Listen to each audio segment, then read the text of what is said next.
Hi guys, this is Sam from a rainy Rio de Janeiro. It's Barra de Tijuca. I'm staying here for a couple of weeks. Today I wanted to talk to you about a topic that's been on my mind since I've been traveling. And it's something that I think everybody realizes at some point, but it's very much not a beginner's problem. It's very much something that people realize the more experience they have, the more they go out and they actually start talking to women. And so the subject of this video today is the idea that it's not about what she thinks of you. So much of the time my clients and guys that I work with, guys that I meet, they think, oh, what is the girl thinking about me? What's she thinking of me, right? What's her opinion of me? What's she thinking in this moment? And what they fail to realize is that just in the same way that you're not really thinking much about her, she's not thinking much about you. All she's doing is feeling what's going on in the moment. She's getting a sense of who you are. She's getting a sense of what you're about, and she's getting a sense of whether or not the two of you have a connection.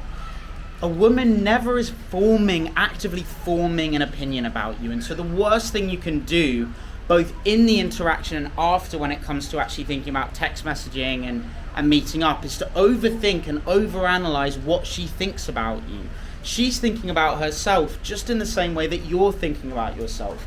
Human beings are innately self-conscious creatures. We're always thinking about ourselves, and not in a selfish way or in a sort of Machiavellian everyone for their self way, but just because we've evolved as social creatures and as tribal creatures, we've evolved to care a lot about what others think about us.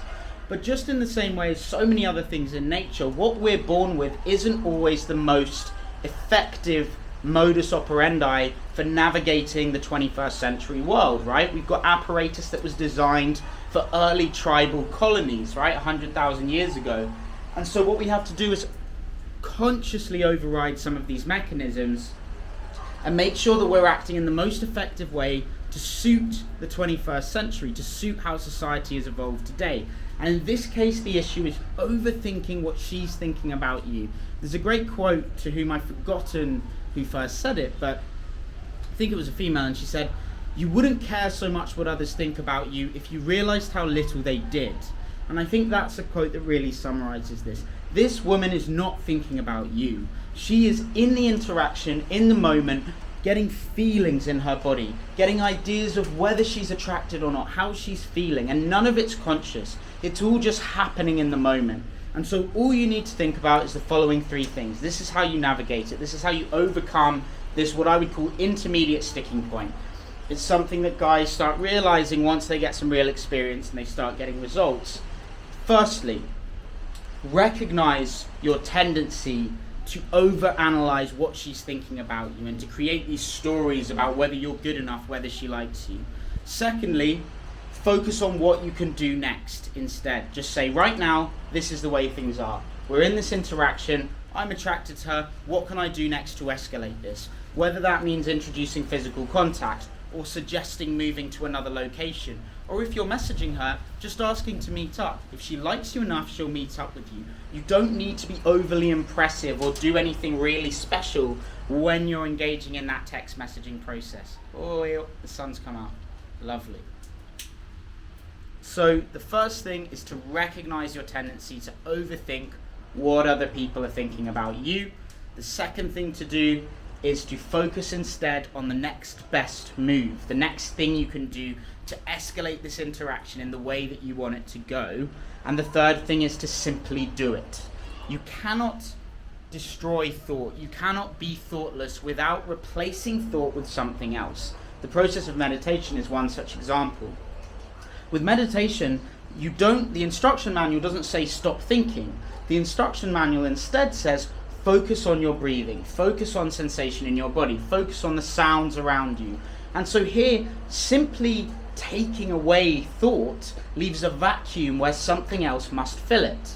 So in order to fill that vacuum, what else can you do? Well, you come back to the moment and you focus on what you can do next. That is the next step, and then you simply do it regardless of how you're feeling. You recognize that the woman is in the moment, and whatever she's feeling is what she'll do. If she's feeling aroused, she might want to go further with you.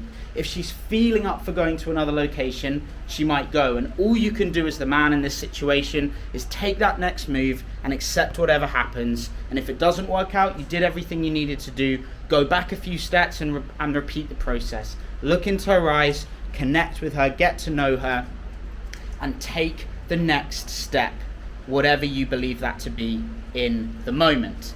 As I said, I'm in Barra de Tijuca for the next 2 weeks, after which I'll move back to Leblon, which is where I've been up until now, up until my last month of traveling.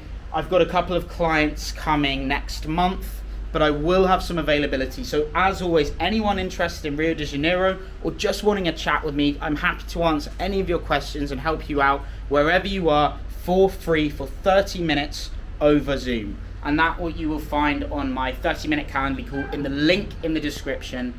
You will find that. So please do get in touch with me, whatever you think, even if you're feeling a bit nervous and you're worried that it's not going to go anywhere and what's the point in talking to a coach.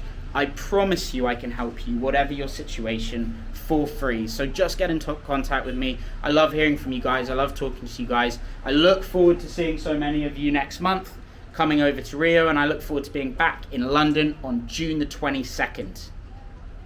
Sam from Rio, out.